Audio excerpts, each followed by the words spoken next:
hub for art and culture, and more so to attract and make Bangalore as a destination for art and culture. As you know, Bangalore is a confluence of many cultures, all different populations, not just from south of India, from across the nation, and also internationally. Alliance Literary Festival began in 2022. That was the first time that this literary festival by the university was launched, and so to say, in these years, it has gained a lot of momentum, and this is the fourth edition, as we call it, the Alliance 4.0. Just to read out some of the aims and theme that was set for this ALF. The theme this time is Beyond Borders, the Asian Century, where stories, diplomacy, the global narrative, a theme that sort of narrates deeply in today's world. Literature, as we all know, has been a bridge between cultures, a force that transcends boundaries, and a powerful instrument for diplomacy. As a university that champions thought leadership and global perspectives, we are proud to create this platform for meaningful conversations that inspire change. In fact, in an era where global narratives shape societies, literature, storytelling, and diplomacy are more intertwined than ever today. At ALF 2025, we will explore how words influence geopolitics, shape cultures, and define our shared human experiences. From fiction to non-fiction, from poetry to policy, we will delve into the power of storytelling in diplomacy, governance, and personal identity. Just to quickly run you through some of the prominent, or at least expected or enthusiastic names, we have Mr. Manishankar Iyer, who is the former Minister of Panchayat Raj of India, Javed Akhtar, a renowned poet, lyricist, and screenwriter, Justice Justi, who is the former Supreme Court judge, Rajdeep Sardesai, who is a senior journalist and author, Jeet Thayal, who's an award-winning poet and novelist. We have Perumal Murugan, who's the most celebrated author here in India. We have a discussion that explores Russia, Eurasia, where it has Radhika Desai, Sergey, and Farik Cyril. Alliance Literary Festival, and many more. Certainly remains a major factor of world politics, and the importance of this vector is rising in bilateral and not only bilateral but multilateral terms. The upward tendency, I think you have seen it even the last year. It was quite evident of late. So just in wrapping up my presentation, I would like to express confidence that India-Russia relations, which is standing on a solid, time-tested ground, will further do well to the benefit of our countries. And this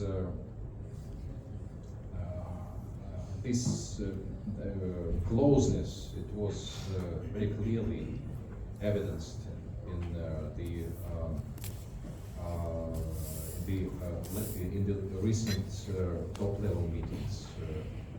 The Prime Minister of India visited Russia twice last year, and we hope that India will have Russian president here this year. Thank you very much.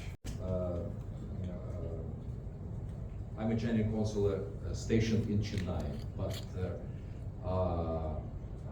my area of responsibility is 5 states of the south of India, including Karnataka,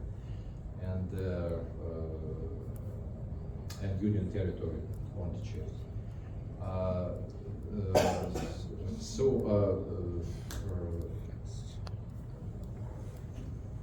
I'm not a newcomer in India. I served here for more than 15 years, all in all in different postings, mostly in New Delhi,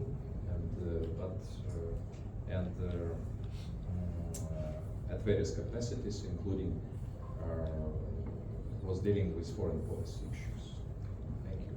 So effectively, former Minister Manisha, a senior colleague of mine from the Indian Foreign Service who went on to join politics, Javed Akhtar, one of the finest lyricists that Bollywood has ever produced, and till today, you know, his lyrics form a large chunk of the music heritage of India.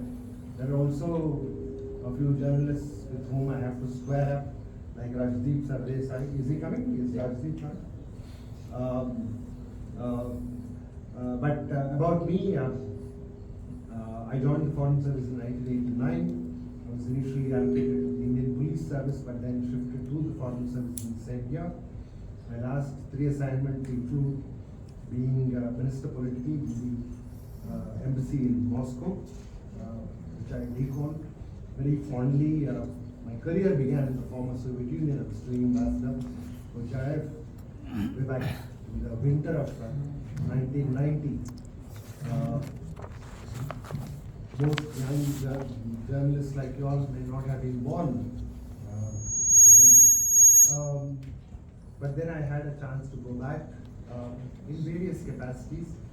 One as a Chief Liaison Officer for a BRICS Summit, one as a Chief Liaison Officer for the BRIC Summit, Russia, India, China Summit.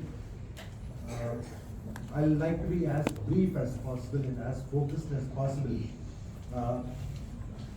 It is not inappropriate that Ambassador Khodzhaev is here, because Russia has been dealing for quite some time with the Chitrasala Parishad, which houses among the largest collections of Nikolai Rerik, who has been a great friend of India, and there are hundreds of scholars from the cultural life of India who revere him as a deep and a very close friend of India. His exchanges with Rabindranath Tagore are very well known. His exchange of letters with him, and same place. We are dispersed around the world, but what is the positive goal of BRICS is a great question, and what is the positive goal of the Asian century is also a great question. Is it just an economic alliance? Is it a geostrategic alliance? Or is there a positive worldview that the BRICS and Asia as such brings to the table? And these are all great questions that we want to ponder. Is it going to be an alternative to the rules-based world order? Is it going to be based on international law? But international law is a kind of Westphalian consensus of countries that were grouped together geographically, but we are not grouped together geographically. So in a sense, BRICS is possible because of the modern world, because of the internet, and because of modern technology and our ability to be connected with nations that are otherwise not physically connected to us. So is it going to be based on human rights? But human rights is a concept that has been used to justify bombings in Serbia, Iraq, Libya. So is that the way we want to go? Or are we going to sort of acknowledge the idea that countries align with each other economically, but there are moral underpinnings to these economic alliances?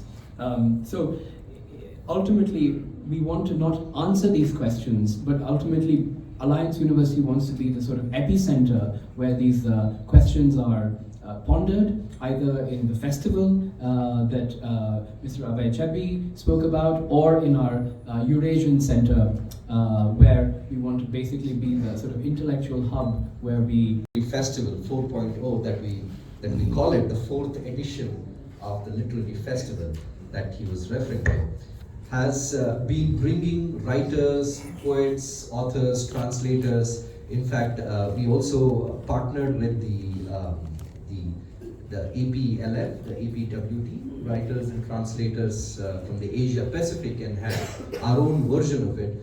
I think literary festival, something like this, and there are many. Bangalore has a literary festival, Bangalore Lit Fest, Jaipur has, and the Alliance University has the Alliance Literary Festival. This is a confluence of people, great minds, who bring about their perspectives, their writings, without inhibitions, without any prejudice, to build a society that is Vasudhaiva Kutumbakam. This time we're seeing with famous writers coming from these different countries, and a lot of writers here from India. I think this is a starting point, and I'm particularly happy that a university is doing something like this. It's usually a city that comes together to do this, but an act where a university takes the precedence and hosts such literary festival is unique, and I hope and wish that many such education institutions step up to do that. As an outcome, what we feel, ALF can lay a strong foundation for cultural exchanges, exchange of ideas, and more so build Bangalore as a culture of art and writing.